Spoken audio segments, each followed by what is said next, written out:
RP Kaduan Flash Report. Ito namang agarang pagresolba sa 97 cases ng karahasang may kaugnayan sa katatapos lamang na eleksyon. Ipinag-utos na ng PNP Chief Brigada Kath Austria. Ibrigada mo! Ipinag-utos ni PNP Chief General Romel Francisco Marbil sa lahat ng PNP units sa bansa na bilisan ang investigasyon at resolusyon ng mga naitalang insidente ng karahasan na may kinalaman sa katatapos lamang na 2025 national and local elections. Umabot sa 77 ang validated election-related incidents ang naitala ng PNP sa iba't ibang bahagi ng bansa.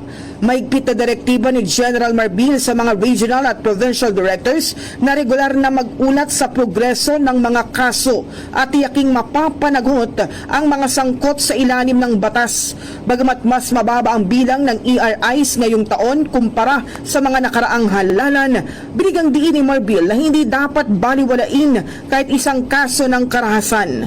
Kasabay nito, hinimok ng PNP ang publiko na makipagtulungan sa mga otoridad at agad na magsumbong ng anumang impormasyon na maaaring makatulong sa investigasyon sa pamamagitan ng mga himpilan ng pulisya o sa kanilang official hotline.